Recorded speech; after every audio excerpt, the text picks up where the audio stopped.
It's been a while since I published my initial review about the Insta360 Ace Pro, and I feel like the time has come to revisit my expressed criticism about that camera being used underwater. My initial review was published in February, and since then I've had some extra time with the Ace Pro. I even took it on our recent underwater videography workshop in Indonesia to capture some sample footage in tropical waters. So in today's video, I'll look at and maybe correct some of the negative impressions I initially had with the Insta360 Ace Pro and share with you my current opinion on this action cam for the use underwater. And as an added bonus, I will also share with you 3 tips to capture awesome shots of your underwater adventures using your Insta360 Ace Pro. Coming up.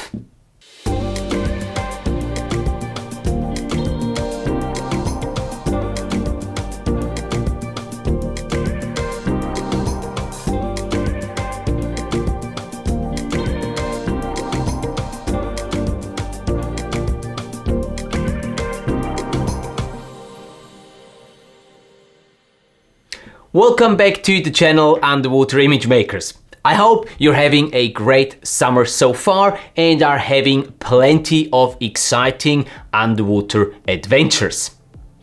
Let me give you a bit of a background as to why I'm making this video. After I posted my initial review about the underwater performance of the Ace Pro, quite a few from our community confirmed my findings as they were having very similar experiences. As time passed though, more and more comments were left on that review, indicating that Insta360 had done some improvements on the firmware. And when Insta360 themselves contacted me saying they actually had released a new firmware update and asked whether I was willing to retest the Ace Pro, my curiosity was woken up again. So I took my Insta360 Ace Pro to Indonesia back in June while we were holding another one of our popular underwater video workshops. I shot some test footage with it, both in Bali and Komodo, and based on my new findings, I'm happy to correct some of my initial criticism. Let's have a look at the 4 main points I criticized in my initial review and whether and how they have changed since. The constant and uncontrollable color shifts were my biggest complaint regarding the Ace Pro when used underwater. This seems to have been improved quite a bit in the meantime. It might also have to do with the clearer water in Indonesia compared to the murkier waters in Lake Zurich during my initial tests. Color shifts still happen, which is to be expected from an action camera when using auto white balance, but they happen with a much lower frequency as they used to. This is absolutely acceptable to me, and the only way to get rid of it entirely is to set your white balance manually. But you don't really want to do that. Instead, try to capture more but shorter clips, and if you need to record a longer clip, make sure to keep the position of the camera more or less the same during the entire clip, so the, by the camera perceived, exposure and white balance don't change throughout the clip. Insta360 claimed from the very beginning that the Ace Pro had superior low-light performance and color accuracy. I agree with the low-light performance, which has most likely to do with the large 1/1.3 inch image sensor. But I wasn't happy at all with the color accuracy during my initial tests. This also has changed with the firmware update version 1.0.51, which was released sometime in April. Insta360 has put some work into making the colors look more realistic and true to life, and I think they've done a decent job now. I wouldn't go so far as to say that the footage looks perfect and you don't need to do any more corrections in post. but it's much better than before the firmware update, and if you know how to use the camera underwater, you can capture some really nice looking footage. More on that a little later.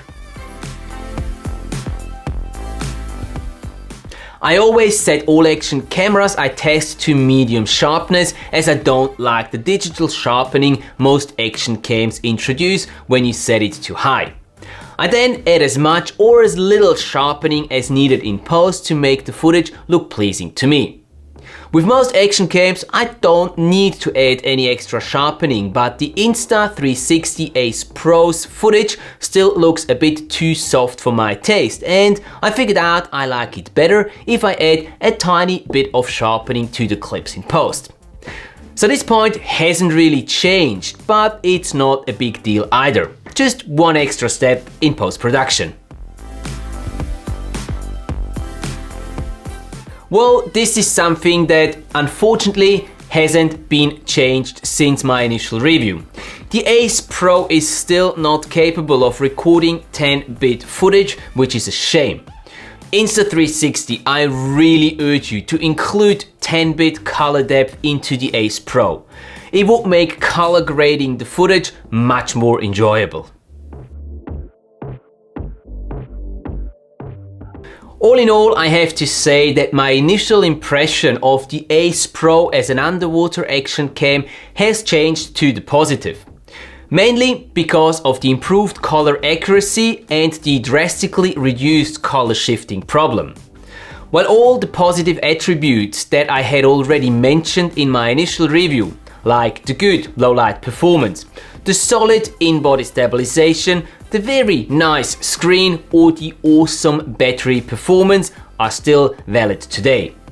And apparently they have even improved the gesture control for underwater use.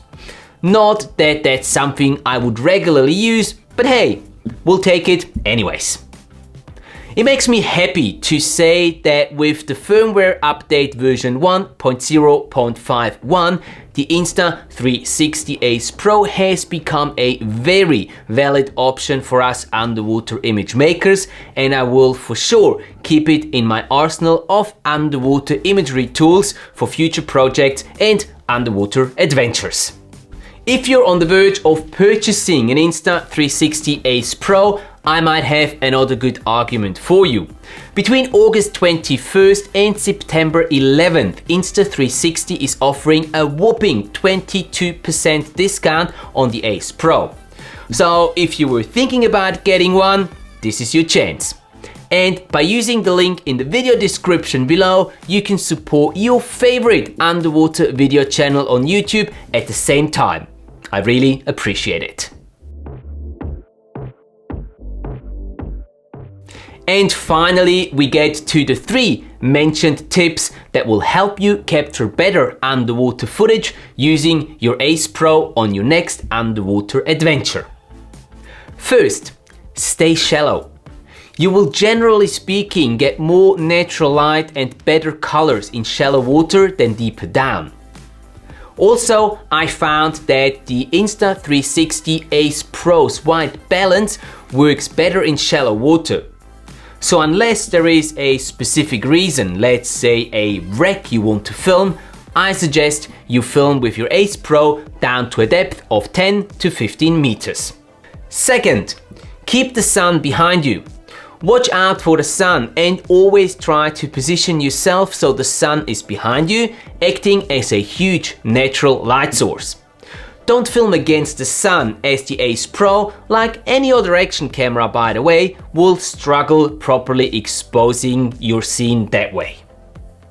And third, get close to your object. The Ace Pro has a minimal focusing distance of only 0.4 meters, which is pretty good for an action camera. Make use of that feature and get closer to your object. Getting closer means that you're reducing the amount of water and any possible particles between the object and your lens, giving you a cleaner, more vibrant and more true-to-life image. I hope these tips, as well as the rest of today's video, were interesting and useful to you. If so, Leave a like, and should there be any other questions, don't hesitate to write them down in the comment section below. I will get back to you as quickly as I can. Have a great week, guys. Keep capturing your awesome underwater adventures, and I look forward to seeing you again in the next video. Bye.